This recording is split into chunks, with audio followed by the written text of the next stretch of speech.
Procrastination is not laziness. It is not a character flaw. And it is not primarily a time management problem. Research published in Psychological Bulletin reviewed over 200 studies and concluded that procrastination is fundamentally an emotion regulation failure, a neurological strategy for avoiding the discomfort associated with a task at the cost of long-term consequences. The procrastinator's brain is not broken. It's prioritizing short-term relief over long-term outcome. That's fixable once you understand the mechanism. The neuroscience is specific. When a procrastinator encounters a task that produces anxiety, boredom, frustration, or self-doubt, the amygdala, the brain's threat detection center, activates and hijacks executive function. The prefrontal cortex, responsible for long-term planning and task initiation, gets overridden. The result is behavioral avoidance. In this video, we are going to see exactly what happens in the procrastinating brain, what research-based strategies interrupt that pattern, and why common advice like just do it fails neurologically. The procrastination research is surprisingly rich. PYCHYL's ecological momentary assessment studies captured real-time emotion and procrastination data over multiple days, identifying the emotional triggers with precision. Steele's meta-analysis synthesized the behavioral economics model of procrastination. Saiwa documented the role of self-compassion in breaking the procrastination cycle. And Hirschfield's future self research revealed why our brains treat the future self as a stranger, a key cognitive distortion driving delay.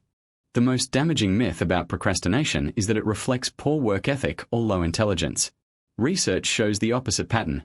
Highly intelligent people with high standards are among the most frequent procrastinators. Perfectionism, the fear that the output won't be good enough, is one of the strongest predictors of chronic procrastination. The higher the standards, the larger the threat the task represents to self-concept, and the stronger the avoidance drive. The temporal discounting mechanism is one of the most important and underappreciated drivers of procrastination. Research shows the human brain discounts future rewards exponentially with time distance, a concept from behavioral economics. A reward that is immediate feels 2 to 3 times more valuable than an identical reward 1 week away. This is why the immediate relief of avoiding a task consistently wins over the future benefit of completing it. Your brain is not valuing them equally. The future self-disconnection is a scientifically documented phenomenon that explains why people make decisions today that their future self will pay for. Hirschfield's brain imaging research showed that when people think about their future selves, the neural activation pattern looks similar to thinking about a stranger, not about themselves. This neural disconnection from the future self means the procrastinator's brain isn't leaving the task for me later, it's leaving it for someone else. The Steele 2007 Psychological Bulletin meta-analysis synthesized over 200 studies and over 700,000 participants. The review concluded that procrastination is best understood through the temporal motivation theory, a formula combining task value, the probability of success, the time until deadline, and impulsivity.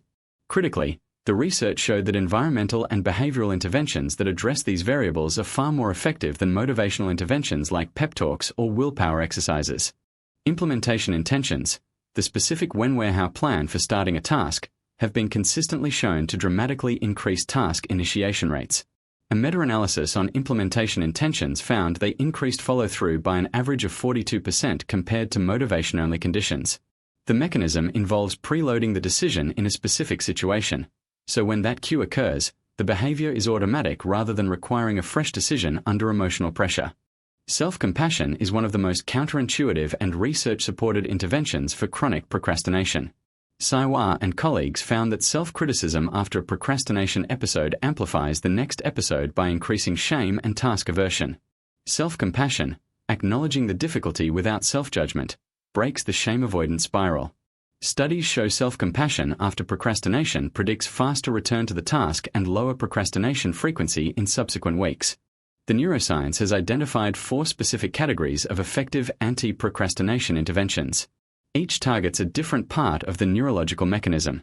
Together, they form a comprehensive approach that goes beyond just start and actually addresses the emotional, cognitive, and environmental drivers. Research shows this pattern is more consistent across populations than previously understood. Studies find these effects are measurable and reproducible across independent research groups. The neuroscience-based anti-procrastination framework has 3 stages: recognize, reduce, and redirect.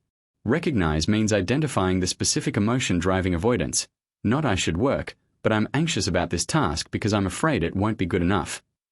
Reduce means shrinking the task to its smallest possible starting point.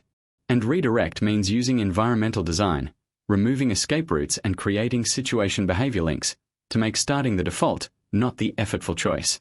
The change timeline for procrastination reduction is compressed compared to many lifestyle interventions because the mechanisms are behavioral and cognitive rather than physiological. Implementation intentions produce measurable changes in task initiation from the first week of use. The shame spiral reduction from self-compassion shows up within 1 to 2 weeks of consistent practice. Environmental design changes take effect immediately. They're structural, not motivational. The fastest results come from changing the environment, not changing your attitude. Here is the practical daily protocol based on procrastination neuroscience. Before your work session, write a single implementation intention. When I sit at my desk at 9 a.m., I will open my task and work for 25 minutes. Remove your phone from sight, not silent, removed. Set a timer for 25 minutes and commit only to starting, not finishing. The specific intervention depends on what type of procrastination you most frequently experience. If your procrastination is driven primarily by perfectionism and fear of failure, cognitive restructuring and progress-based goals are your highest priority. If it's driven primarily by task overwhelm and confusion about where to start, task deconstruction and implementation intentions are most effective. If it's driven by impulsivity and environmental distractions, environmental design, removing the distraction infrastructure, produces the fastest change. Procrastination is not a character flaw and it cannot be fixed by willpower. It is an emotion regulation failure driven by temporal discounting, amygdala overactivation, and future self-disconnection, all of which are neurologically documented and behaviorally addressable. Implementation intentions increase follow-through by 42%. Self-compassion breaks the shame spiral. Task deconstruction lowers the threat threshold. Environmental design makes avoidance harder. None of these require motivation. They require structure. The brain that procrastinates is not broken. It's doing exactly what a human brain does when faced with emotional discomfort, avoiding it. The research has mapped this completely, and it has given us tools that work with that neurology rather than demanding the impossible. Sustained willpower against a biologically wired impulse. Research shows this pattern is more consistent across populations than previously understood.